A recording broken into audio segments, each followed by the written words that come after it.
मेरे प्यारे प्यारे नन्हे मुन्ने बच्चों, लीजिए हम हाजिर हो चुके हैं आज से आपकी सेवा में। ठीक है, गणित की क्लास जो चल रही थी हम लोगों की, ठीक है, हम क्लास 10th वाले बच्चों की बात कर रहे हैं।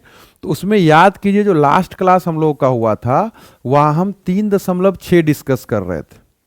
3.6 का जो कॉन्सेप्ट था वो हम सिखा चुके थे, कुछ सवाल भी प्रैक्टिस हो चुका था। ठीक है, एनसीईआरटी बुक का कुछ सवाल भी हम लोग डिस्कस कर लिए थे आपके साथ, लेकिन उसमें कुछ सवाल जो है बच गया था उस दिन, शायद इंटरनेट का प्रॉब्लम आ गया था अगर आपको याद होगा तो वो सवाल बस आज हम लोग डिस्कस कर लेते हैं। ठीक है, तो कॉन्सेप्ट नहीं सीखना है, बस सवाल का जो है डिस्कशन करना है, या सवाल का सॉल्यूशन आपको बस देना था। इसलिए रिकॉर्डेड वीडियो हम आपको प्रोवाइड कर रहे हैं। बाकी सारा क्लास जैसे लाइव क्लास चलता है वैसे आपका चलने वाला है, बिना परेशान हुए, बिना टेंशन लिए भाई चीज को आगे बढ़ाते हैं। ठीक है, देखिए इस सवाल पे आइए। तो इस सवाल के लिए हम आपको उस दिन भी बताए थे कि भाई कोई भी गणित जब चल रहा होता है तो कोई भिन्न जब आपके सामने दिखे, ठीक है, तो भिन्न जब आपके सामने दिखता है, किसी भी प्रकार का वो भिन्न हो सकता है, ठीक, किसी भी प्रकार का वो भिन्न आपके साथ आ सकता है, तो हर जो होगा ना वो अंश के साथ अलग अलग लिखा जा सकता है। यानी ये जो चीज दिख रहा है इसे हम लिख सकते हैं 3x/7, और जो साइन है उसी साइन के साथ आपको लिखना है। ध्यान से देखो इस चीज को, प्लस था तो प्लस ही रहने दिए हैं, बस क्या हुआ जो मेरा हर था उसको अंश के साथ हम अलग अलग लिख दिए। ऐसा गणित में होता है, बहुत बच्चा को पता भी होगा, जिसको नहीं पता है जान लीजिए बुआ, बहुत जरूरी कॉन्सेप्ट है, आगे त्रिकोणमिति में भी आपको काम देने वाला है। ठीक है भाई, हम क्या बता रहे हैं आपको, हम ये आपको बता रहे हैं कि अगर हर का जरूरत है तो आप अंश के साथ अलग अलग लिख सकते हैं। ठीक है, 3 पद भी रहेगा तब भी काम कर जाएगा। मान लो लिखा हुआ है x + y + z, और नीचे मान लो 4 लिखा हुआ है, तो आप चाहेंगे तो इसको लिख सकते हैं x/4, y/4 और z/4। ठीक है, जो साइन था उसी साइन के साथ आपको हर को अलग अलग अंश के साथ लिख देना है। गणित में दोनों एक ही बात होता है। ठीक है, बहुत बच्चा को ये बात पता होगा, लेकिन ये बात हम बताएं, इससे जोड़कर आप कोई नया निष्कर्ष नहीं निकाल लीजिएगा। बच्चा क्या करता है, कुछ ऐसा सीन देख लेता है कि भैया जब वो हो सकता है तो ये भी हो सकता है।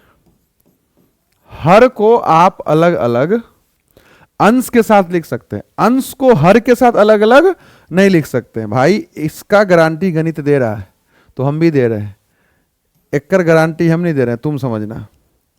ठीक है भाई, एकदम देखो लाल रंग से जो है ना इसे बता देते हैं कि भाई खतरा है, ये काम आपको नहीं करना है बुआ। ठीक है, ये आप कर सकते हैं, और यही हम इस सवाल में भी करने वाले हैं।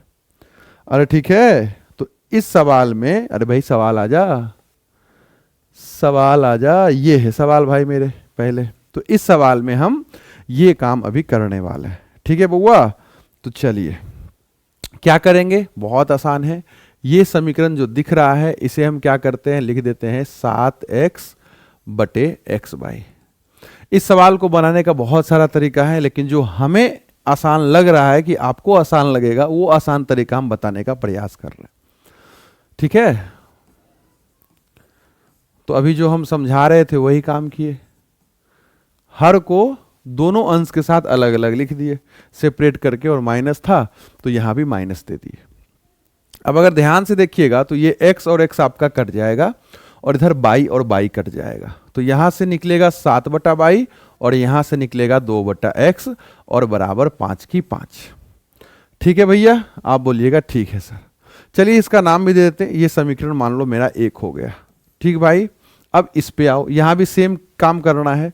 इसे लिख दो 8x/xy, और इसे लिख दो 7y/xy बराबर 15 की 15। ठीक है बउआ, आप कहिएगा ठीक है सर। फिर यहां से आपको क्या दिखेगा कि ये x और x कट जाएगा, और ये y और y कट जाएगा, तो ये दिखेगा 8/y + 7/x बराबर 15। इसको समीकरण 2 बोल दे सकते हैं, हालांकि इसको भी 1 2 बोलकर 3 4 बोल सकते हैं, नाम ही तो रखना है, कैसे भी आप रख लीजिए, कहीं कोई दिक्कत नहीं है मेरे भाई। अब इस सवाल को अगर हम आगे बनाने जाएं तो ध्यान से देखिए, आप 1/y को कुछ मानिएगा, तो 1/y को मान लीजिए p, पढ़ चुके हैं आप ये कॉन्सेप्ट, नहीं तो लास्ट वीडियो देख लीजिए आप, लाइव वाले सेक्शन में होगा। और 1/x को हम मान लेते हैं q। ठीक है भाई, आप कहिएगा ठीक है सर। तो अब समीकरण जो है आपका ये वाला किस रूप में लिखा जाएगा, ये लिखा जाएगा 7p। ये क्या हो जाएगा मेरे भाई, 7p घटाओ 2q। क्यों, क्योंकि 1/22 को p माने हैं। अमूमन हर सवाल में अभी तक हम 1/x को p मान रहे थे। तो यहां जिस शेड्यूल के साथ, जिस क्रम के साथ, जिस ऑर्डर के साथ यहाँ 1/x और 1/22 हमें दिख रहा है, उसी ऑर्डर के साथ p और q मान लिए, कहीं कोई दिक्कत नहीं। आप चाहें तो यहां भी 1/x को p और 1/22 को q मानकर बना सकते हैं, कहीं कोई फर्क नहीं आने वाला है, ठीक है। लेकिन जिस ऑर्डर में था उसी ऑर्डर में हम मानकर आपको बता रहे हैं। तो ये हो गया 7p घटाओ 2q बराबर 5। अब इसका नाम 3 रखना पड़ेगा बेटा।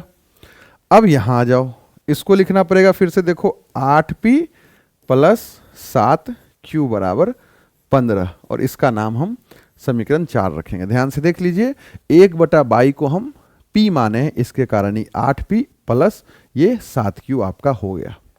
ठीक है भाई, अब इसका हम हल जो है विलोपन विधि से कर लेते हैं, ठीक है, थोड़ा सा आसान लगेगा। तो जब विलोपन विधि यहाँ अप्लाई कीजिएगा बउआ, तो आपको क्या करना पड़ेगा, याद करो। विलोपन विधि के लिए आपको, अगर p को हम बराबर करना चाहते हैं तो इसमें 8 से गुना करना पड़ेगा और इसमें 7 से गुना करना पड़ेगा। बोलो हाँ कि ना, आप कहिएगा हाँ सर। तो चलिए कर देते हैं गुना। तो भाई उसके लिए थोड़ा सा हमें इधर स्पेस चाहिए, तो इसको मिटा देते हैं भाई मेरे, इसको भी मिटा लेते हैं। और अब जो समीकरण दिखेगा वो समीकरण मेरा कैसा दिखेगा भाई, 8 से जब इसको गुना कीजिएगा तो 8 7 गुना होकर 56, 8 को 2 से गुना कीजिएगा तो 16, और फिर 8 5 से गुना होगा तो 40। अरे हाँ कि ना, इसका नाम 5 रखना पड़ेगा।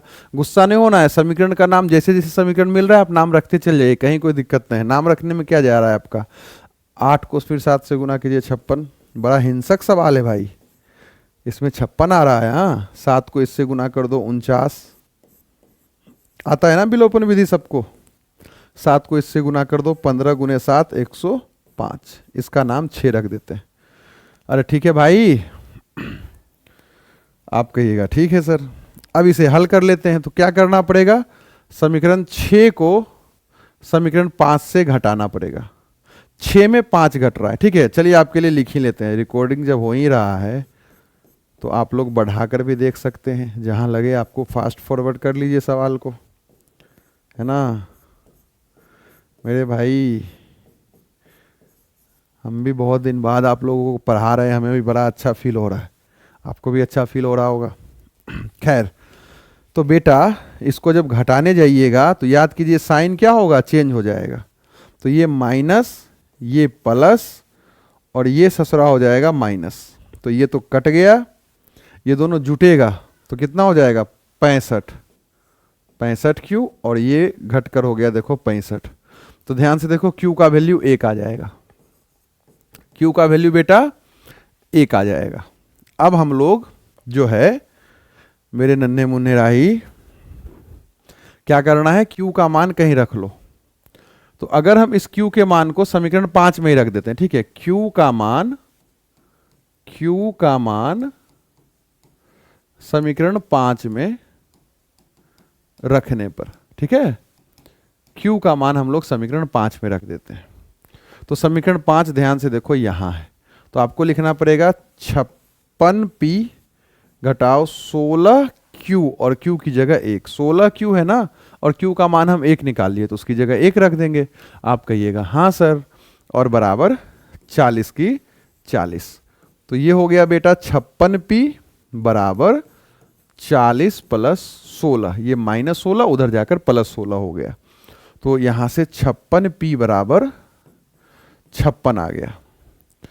सिर्फ 56 ही आ रहा है, तो p का वैल्यू 1 आ जाएगा। q का वैल्यू 1, p का वैल्यू 1, लेकिन हम x y का वैल्यू निकालने आए हैं। तो यहां p का वैल्यू रखिएगा और यहां q का वैल्यू रखिएगा, तो x y का वैल्यू 1 आ जाएगा। दिख रहा है साफ साफ, x y का वैल्यू क्या आ जाएगा बउआ, 1 आ जाएगा। x का भी वैल्यू 1 और y का भी वैल्यू 1। ध्यान से देख लो, आप पहले ये सब चीज कर चुके होंगे, ठीक है, इसलिए उतना डिटेल में हम नहीं जा रहे हैं। ठीक है भैया, आप कहिएगा ठीक है सर।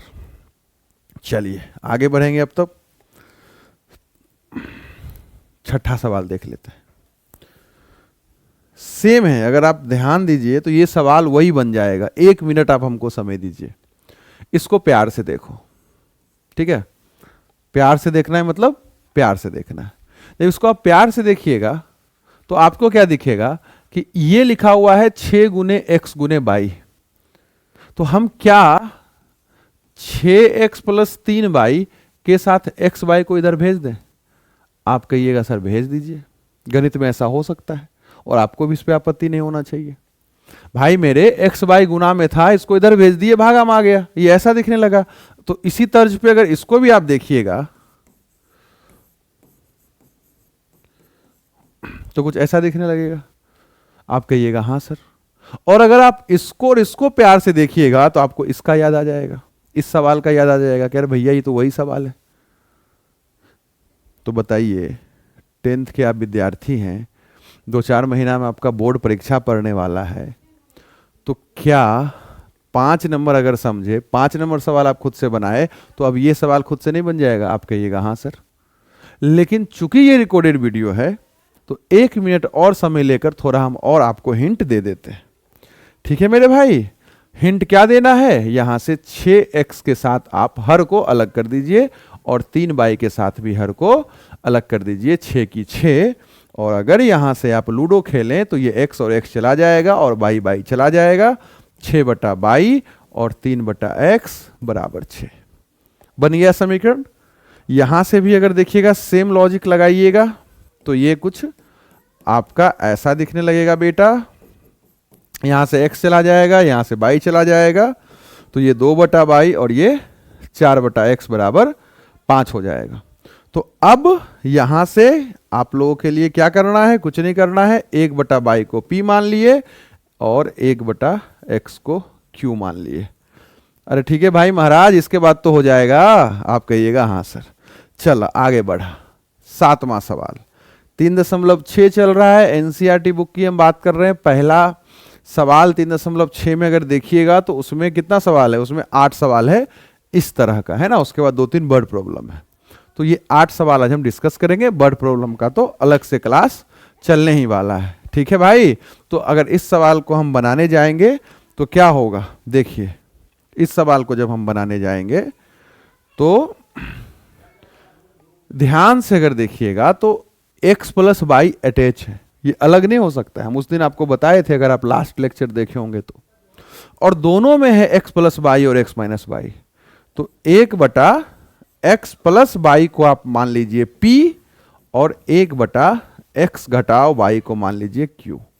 थोड़ा सा अगर अस्थिर से समझिएगा तो बस यही समझना है। अगर ये समझ में आ गया तो सवाल खत्म। फिर वैसे ही जैसे हर सवाल बन रहा है वैसे ये भी सवाल बनेगा। ध्यान से देखो। और सबसे बड़ा हिंट आपके लिए पता है क्या है? कि यहां भी x प्लस वाई है तो यहां भी x प्लस वाई है, यहां x माइनस वाई है तो यहां भी x माइनस वाई है। आ रहा है बात समझ में? तो आप क्या कर सकते हैं? आप जो है बहुत आराम से 1/x प्लस वाई को p और 1/x घटाओ वाई को q मान सकते हैं। आप कहिएगा हाँ सर। और जैसे ये माने, अब ध्यान से देखना, ये समीकरण जो है आपका वो 10p प्लस 2q बराबर 4 हो जाएगा। और ये समीकरण जो है आपका वो 15p घटाओ 5q बराबर -2 हो जाएगा। पहले देख लीजिए इसको 1 सेकेंड। बोलो, आप कहिएगा हाँ सर। दिख रहा है? अब इसको विलोपन विधि से हल करने के बारे में सोचें। सोचिए सर। तो जब विलोपन विधि से इसको हल करने जाइएगा तो इसको करते हैं गुना 5 से और इसको गुना करते हैं 2 से। ठीक है, तो 5 और 2 से गुना कीजिएगा तो q वाला जो गुणांक है वो बराबर हो जाएगा। तो जब इसको 5 से गुना कीजिएगा तो ये हो जाएगा 50p।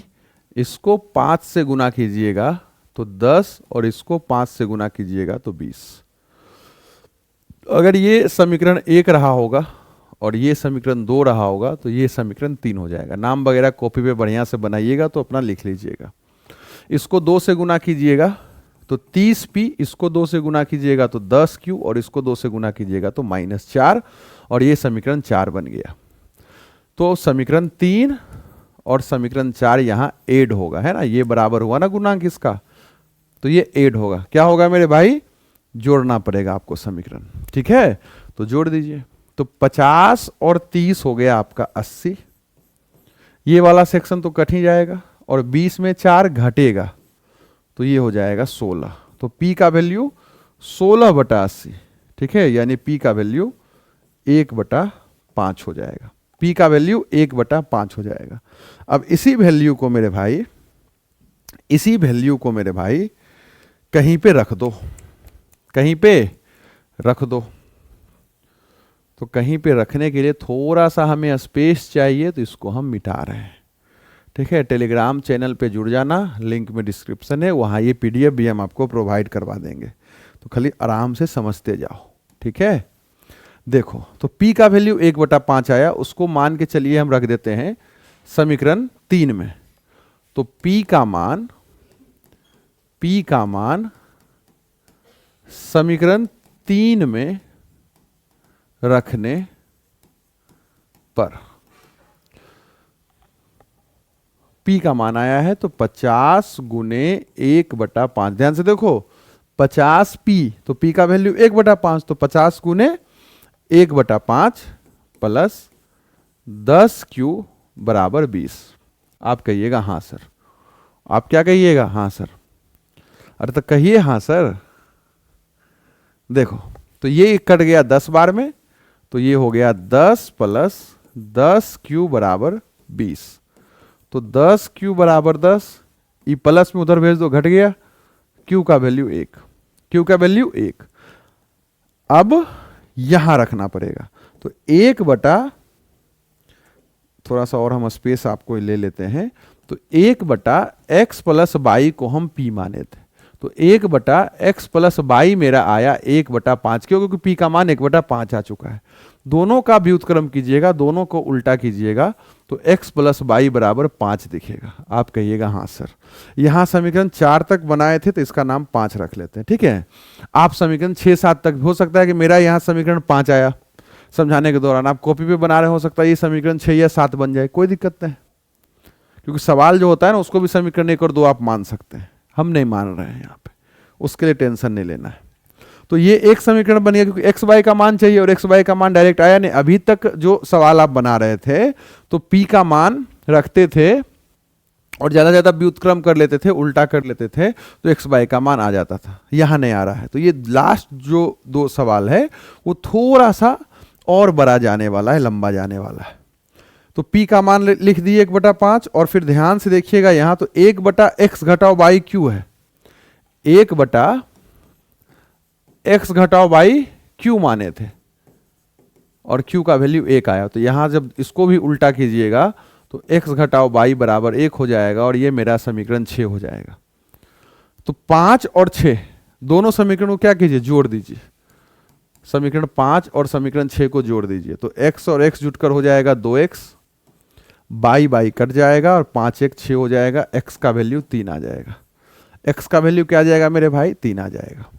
अब इस x के वैल्यू को कहीं रख दीजिए, हालांकि समीकरण को घटाइएगा भी तो आंसर आएगा, लेकिन x का वैल्यू मान लो यहां रख रहे हैं। तो 3 घटाओ y बराबर 1, 1 को इधर ले आते हैं तो माइनस हो गया, y को उधर भेज देते हैं, प्लस हो जाएगा, तो y का वैल्यू 2, x का वैल्यू 3 और y का वैल्यू 2। बोलो जय हिंद जय भारत। सवाल हो गया खत्म भैया, आगे बढ़ेंगे अब। चलिए बच्चों 8 नंबर सवाल देखते हैं। इस सवाल को दोबारा रिकॉर्ड करना पड़ रहा है, क्यों? क्योंकि पहली बार में इस सवाल को हम यहाँ गलत लिख लिए थे, यहाँ 2 था, हम 3 लिख दिए थे, पूरा सवाल बना दिए, और पता चला अंतिम में कि सवाल ही गलत था। तो चलिए फिर से इसको रिकॉर्ड कर रहे हैं, हालांकि आपके पास तो सही वाला वर्जन जाएगा, वो वाला तो कट जाएगा भाई। चलिए कोई बात नहीं, रिकॉर्डेड वाला जो लेक्चर होता है उसमें बहुत दिक्कत होता है टीचर भाई लोग को। चलो भैया, यहां अगर ध्यान से आप देखिएगा तो 3x प्लस वाई और 3x घटाओ वाई है, और यहाँ भी 3x प्लस वाई और 3x घटाओ वाई है और हर के रूप में है, तो इसे पी क्यू मान लीजिए। तो 3x प्लस वाई को मान लीजिए पी, और 1/3x घटाओ वाई को क्या मान लीजिए, क्यू मान लीजिए। ठीक है भाई, तो ये समीकरण जो है अब आपका देखो कैसा दिखेगा, दिखेगा p प्लस क्यू बराबर 3/4। दिखेगा कि नहीं दिखेगा, आप कहिएगा हाँ सर। अब बहुत बच्चा को ये 3/4 दिक्कत देगा, तो 4 को इन्हें भेज दीजिए, भाग में इधर आकर गुना, तो हो जाएगा 4p प्लस 4q बराबर 3। चलिए इसका नाम 1 रख लेते हैं, हालांकि इसका भी रख सकते थे लेकिन इसका 1 नाम रख देते हैं। अब इसको ध्यान से देखिएगा, तो ये हो जाएगा 1/2p घटाओ 1/2 q बराबर -1/8। तो ये अगर एलसीएम की तरह इसको लिखिएगा तो p/q/2 बराबर -1/8 होगा। तो ये इसको काट देगा 4 बार में, और फिर 4 इधर आ जाएगा, तो ये हो जाएगा 4p घटाओ 4q बराबर -1। इसका नाम हम 2 रखते हैं। ठीक है, परेशान नहीं होना है, अस्थिर से देख लो। ये जब भिन्न का घटाव हुआ तो p घटाओ 2/2 होगा, 2 इसको काट कर 4 कर दिया, और 4 फिर इधर भाग में इधर आकर गुना हुआ, तो 4p घटाओ 4q बराबर -1 हो जाएगा। अब समीकरण 1 और समीकरण 2 को देखिएगा, तो दोनों को हम जोड़ देंगे।